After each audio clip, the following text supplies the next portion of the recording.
Hi guys, welcome to my YouTube channel. दोस्तों, आज के इस वीडियो में हम बात करने वाले हैं शंखपुष्पी सिरप के बारे में और ये जानेंगे कि इस शंखपुष्पी सिरप के यूज क्या होते हैं, इसका डोज क्या होता है, इसके साइड इफेक्ट क्या हो सकते हैं, मार्केट में इसका प्राइस क्या होता है और इसे प्रेग्नेंट लेडीज़ ले सकती हैं या नहीं ले सकती। ये सारा कुछ आज के इस वीडियो में हम जानेंगे। लेकिन दोस्तों, उससे पहले एक छोटी सी रिक्वेस्ट है, यदि आप हमारे चैनल में पहली बार विजिट कर रहे हैं तो प्लीज़ चैनल को सब्सक्राइब कर लें, साथ में बेल आइकन को जरूर प्रेस कर दें, क्योंकि ऐसे ही नॉलेजेबल वीडियोज़ हम अक्सर लेकर आते रहते हैं। वैसे दोस्तों, अगर हम बात करें शंखपुष्पी के बारे में, तो शंखपुष्पी नाम का एक पौधा होता है जो कि हमारे ब्रेन के लिए काफ़ी फ़ायदेमंद होता है। और शंखपुष्पी सिरप की बात करें तो इसी शंखपुष्पी के इंग्रेडिएंट्स इस सिरप में डले होते हैं, जो कि हमारे ब्रेन के लिए बहुत ज़्यादा इफ़ेक्टिव हो जाता है।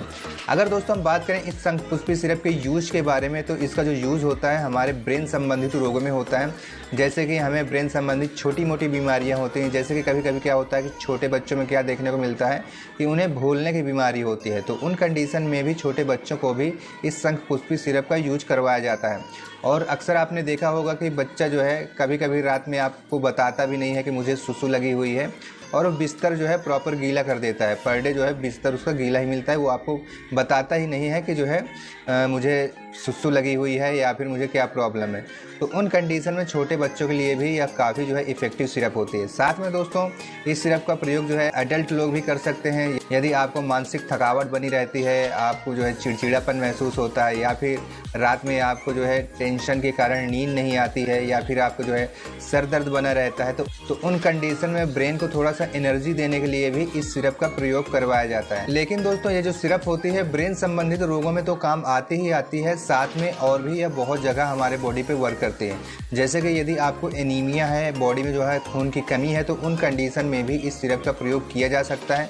यदि आपको चलने फिरने में वीकनेस, कमजोरी महसूस होती है, तो उन कंडीशन में भी इस सिरप का प्रयोग किया जाता है। और दोस्तों, इस सिरप का प्रयोग हाइपर सेंसिटिव पेशेंट भी कर सकते हैं, जिनका बीपी लेवल बढ़ा रहता है, बीपी सामान्य नहीं रहती है, तो ऐसी कंडीशन में भी इस प्रकार के पेशेंट भी इस सिरप का प्रयोग कर सकते हैं। बहुत सारे लोगों में देखने को मिलता है कि उनका जो ब्लड प्रेशर होता है वो बहुत कम होता है, या फिर रक्तचाप उनका बढ़ जाता है, तो उस सिचुएशन में भी इस सिरप का प्रयोग किया जा सकता है। बात करें दोस्तों अगर हम इसके डोज के बारे में, तो जो इसका डोज है वो एडल्ट में 10 ml सुबह में और 10 ml शाम को खाना खाने के बाद इसे प्रयोग में लेना चाहिए। अगर हम छोटे बच्चों की बात करें तो जो छोटा बच्चा अगर 3 साल का प्रॉपर हो गया है, तो उन कंडीशन में हम 5 ml सुबह शाम छोटे बच्चों को भी दे सकते हैं।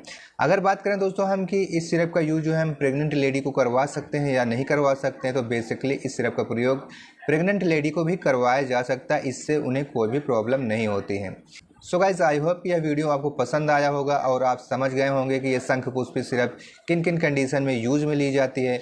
यदि फिर भी आपके मन में कोई डाउट्स हो, कोई सवाल वगैरह हो, तो बेशक आप हमें कमेंट बॉक्स में कमेंट करके अपने सवाल पूछ सकते हैं। तो फिर मिलता हूँ मैं अपने नेक्स्ट वीडियो में, तब तक के लिए धन्यवाद एंड बाय बाय।